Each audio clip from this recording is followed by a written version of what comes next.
Never have I ever regretted a life decision as much as this one before. Preston Parkrun, another lovely spot of Lancashire. Let's get rocking and rolling. We've changed location and I'm not thinking it's a good idea. This hill seems to have grown since the last time I was here.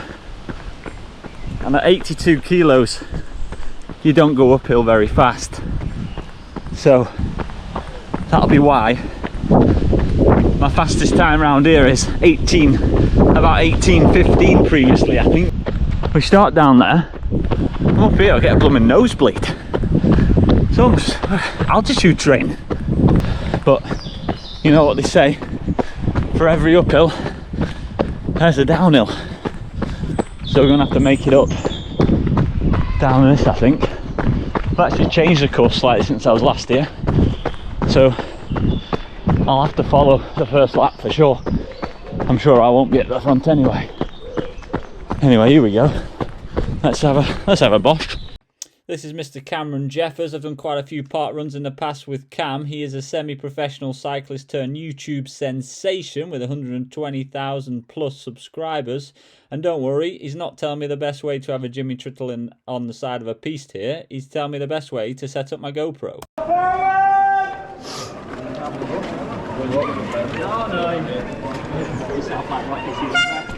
Absolutely no warning, the hooter goes and you're off.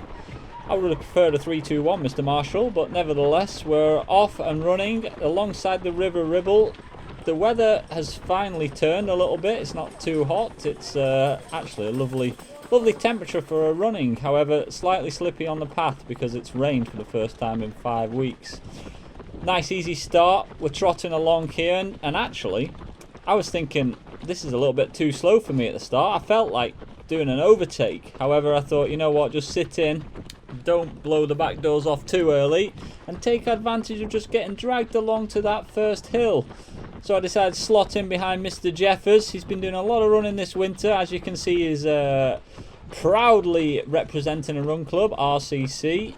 And I was quite intrigued to see just how good this man had got. I mean, he's got a lot of pedigree as a cyclist. He's certainly got the aerobic capacity to do some damage at a park run. We swing onto the hill for the first time, and I had strategically located some fans halfway up to give me a moral boost at the time I needed it most. Yeah. Hey, Clipper. Go, go. Now you can quite clearly see that this hill is no joke and I look well out of place compared to the other rakes that are coming past in the front group. Cresting the hill and knowing I've still got to do this 2 more times, I am seriously questioning my decision to come and do this park run. My heart rate and my pacing strategy have gone completely out of the window. My legs are already 1 minute in burning, and quite honestly I was recalibrating not just my goals, but my life choices. Now, I know I said you have to make up the time on a downhill, but if you think my legs were thinking about opening up a stride and getting after this downhill slope, you have another thing coming, because all I was thinking was I desperately need to get my heart rate back under control and get some of this lactate feeling out of my legs. They felt so heavy, I couldn't quite believe it. Now, the front runners, they're gone. I'd come to the decision that only a miracle would bring me back to those front runners, and I just needed to calibrate some kind of strategy to get me around this 5k park run effort.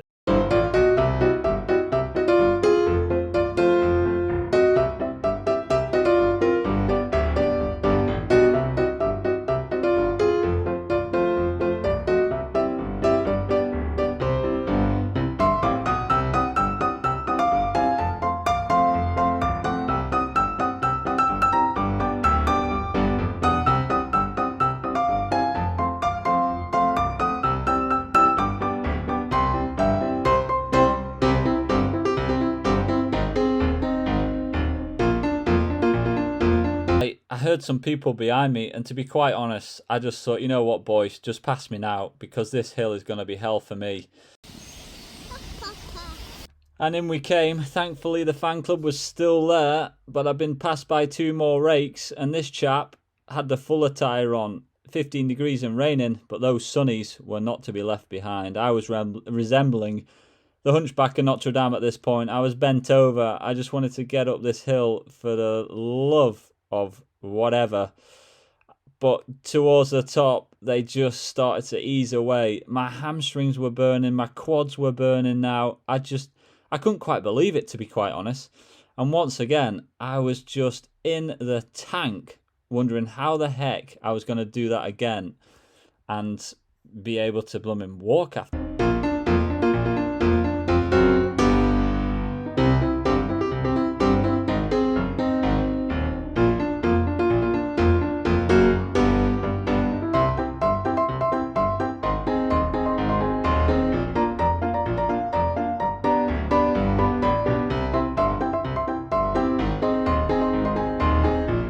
Starting our last lap, and quite honestly, I did not want to do it. I was feeling right now how I would be feeling going into the last 500 meters of a park run, where normally I'd just dig in and go.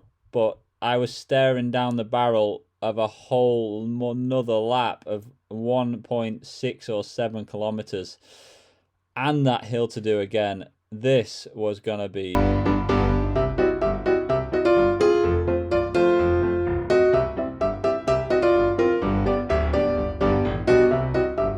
And you can instantly tell of the direction of the GoPro being more towards my feet than the people in front of me, where my head was, what my body was doing. My fans had deserted me. They'd gone to get a spot for the winners to come across the line for the finish, and I was starting to dodge back markers going up this steep incline. Well, it's safe to say that this is probably the lowest I've ever felt in a park run, and probably with that the most demotivating feeling I have had to deal with at this sort of fatigue level. I honestly had nothing left to give, and I still had to get around this park run. My head had gone, the legs had gone, morale had gone, my fans had gone. It was dark, to be quite honest. It wasn't fun. And in all of this, I'd forgotten what the goal of the day even was. And it just shows, if you want to do something and you want to stick to something, then you need to have a goal and you need to have a plan. And it had become quite evident to me that I didn't have a good enough plan. I didn't have a good enough goal. I just was going to go at it and just charge like I always do. But that hill, it just put a whole different spin on a 5K park run that I'd either forgotten about or just hadn't experienced before. So yeah, it was a hell of a learning experience, this one. I just wanted it to be over. Didn't want anything to do with this park run ever again, and I wanted the pain to stop. And into the finish we came. I didn't have much to give either down this final stretch. I managed not to get quite caught by that chap behind me, but guys, it just shows, if you want to achieve something, get a plan that replicates the task. Have a goal, a realistic one, and stick to it. Because in all of that, my best time here ever before was an 18:15 or something. And I wasn't actually that far off. If I'd have just applied myself a little bit better, I think that would have been on. So mentally defeated, but still alive and still ready to get after another one of these puppies next week. Easier week next week, so we'll be back again. My head went. That hill absolutely spanked me. Gave me a real good whooping. On the third lap, legs fell off. It was about 20 seconds slower than my other two laps. A little bit longer to the finish. But whew. Anyway, so it's a bit of an easier training week next week, so we shall aim to rectify the damage. Try and be a bit mentally fresher as well. Oh boy, does not feel good. Anyway, Cam Jeffers, we've got to give it to him. he came home in first place. He put in the training and it paid off. A 17:09 with those hills. That's a 16:40 in anyone's book, in my opinion. Chapeau, sir. He absolutely got his revenge on me from last year. The Jeffers brothers, one's a boxer, one's a professional cyclist YouTuber. Listen, you've been away. Cam's here. Last time I think we ran together, you battered me, didn't you? But you went away for a season skiing. Yeah, and you did a season of running. I've done nothing but run and train. What time did you do it? For this? A low 17:07 I think it was. Fair play. Good minute 10, minute 15 ahead of me. Wait, I'll get revenge in September. He'll be back. He's going to go on a serious diet. Keeps telling me his life in the old dog.